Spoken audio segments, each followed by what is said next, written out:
my name's Melissa and I am an instructor here at Kicky Stitches. For those of you who have been following me the past year or so, originally I was teaching classes for Kicky Crochet, but it's been changed to Kicky Stitches to include crochet, knitting, weaving, all sorts of fun crafts for you to enjoy. So I kind of want to start posting more videos for you guys. Right now I am in college, working, and trying to do this all at one time, so I can't really guarantee how many videos I will be able to put out, but I will make an attempt to at least put out 1 or 2 a month.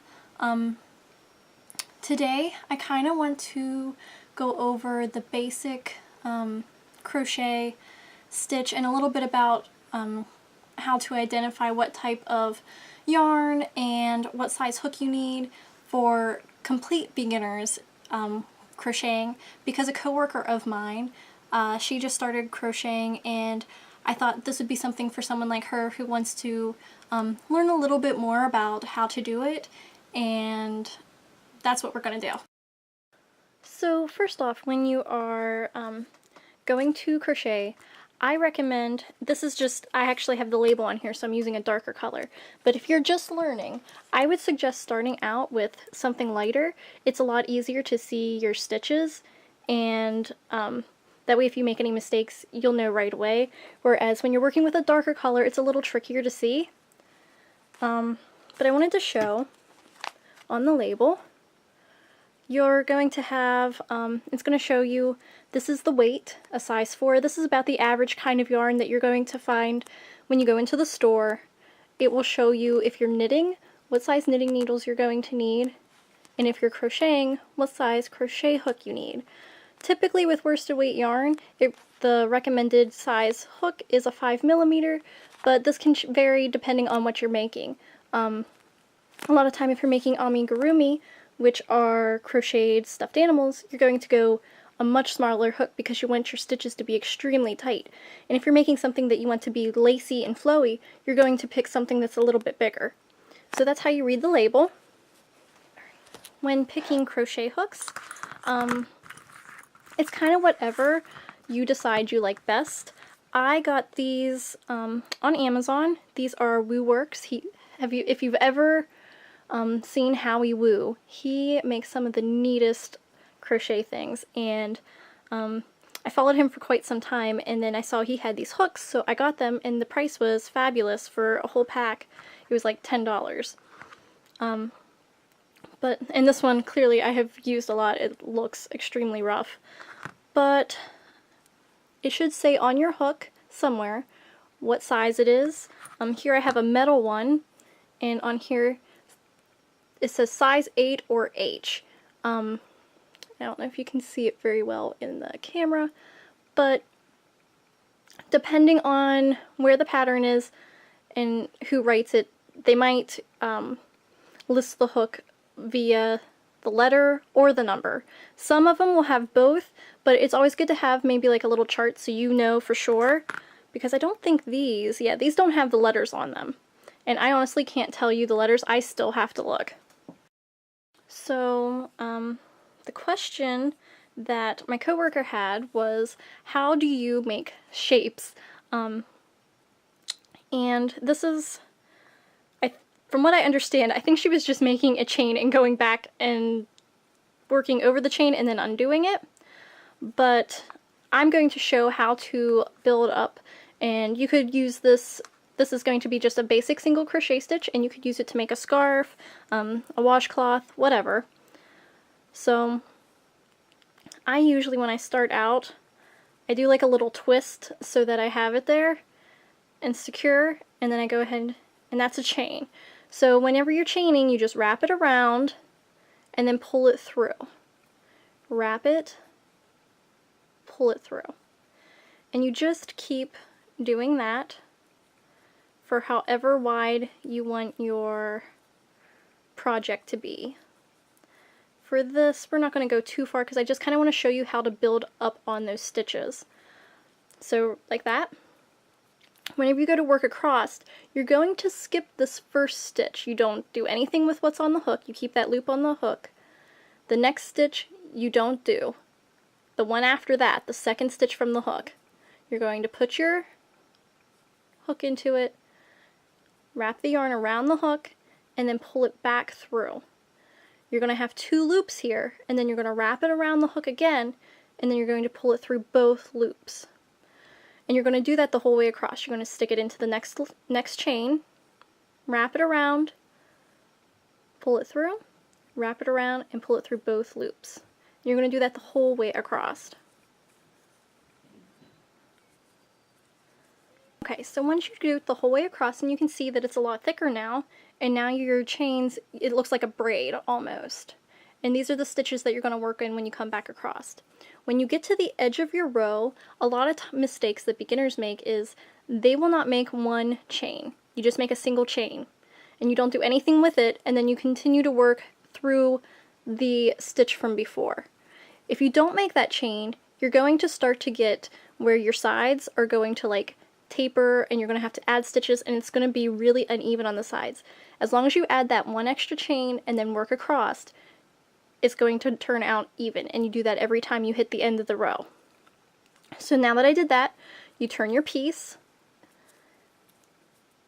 and then you can work in back loops, front loops, or both loops, depending on what you want to do. Typically, you work through both loops. So you can stick your hook in through both, and you can see there's the 2 loops, my loop that's on the hook, wrap the yarn around your hook, pull it through both loops, and then you have 2 on the hook. Then you wrap the yarn again, and you pull it through both. That is a single crochet. So you just do that the whole way across, and I'll show you one more time.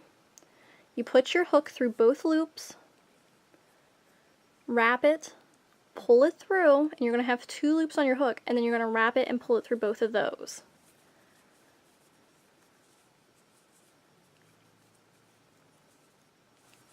When you get to the end of the row, again, you just chain 1, and then you continue working back and forth like so. And because I'm using a lighter yarn, you can easily see these stitches. I want to show you, I'm using a size 8 hook. Remember, this weight of yarn, this size 4 yarn, they recommend a 5mm hook. So this is an 8. This is going to make my piece a little bit looser, and my stitches won't look nearly as tight, and I'm going to show you, I don't know if you can see, but there's kind of little gaps in here, and depending on what you're making, that's perfectly fine. This might be what you want. And when you work back and forth like this, there's not really a front and a back to the piece, so it's reversible. You can use it either way, and you just keep building up like that. So go ahead, try that out. Now that we have the single crochet, I am going to show you how to do a double crochet, because that's the common one that you will see a lot, and I think it's good to know. Whenever you're building up, when you go up 1 row, you chain 1. When you go up to do a double stitch, you're going to chain 2, so that it's twice the height. Okay, so I'm going to show you my trick for doing a double stitch, a double crochet stitch. A lot of times they have you chain 2, and they're going to have you skip this, and they're going to have you do one in the next stitch. But when you do that, oftentimes it leaves a pretty big gap, and I don't like that. So the way I do it is, instead of doing a chain 2, I chain 1, and then I simply work a double crochet into that first stitch. And as you can see, there's not nearly the gap. And then I just work a double crochet stitch across. When you do a double crochet stitch, you're going to wrap it around your hook before you put it into the stitch below. So you're going to have this loop, your wrap, put it in through the stitches, wrap it again, and pull it through. And the difference is when you do a single crochet, you're only going to have 2 loops here. When you do the double, you have 3. What you do is you wrap it, you only pull it through the first 2, and you should still have 2 loops on your hook, and then you wrap it again, and then you pull it through those last 2. And you can see it makes a much higher stitch than the single crochet. And you just do that the whole way across, and I'll show you one more time here. So you have your piece, you wrap it, you got your loop, the wrap, you stick it in, wrap it again, and pull it through, and you're going to have 3 loops. You wrap it, pull it, wrap it, pull through 2. Just like that.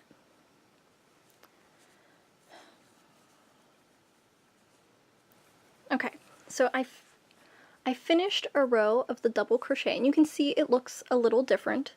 And why would you want to use a double crochet versus the single crochet? It depends on what you're making and what you want it to look like.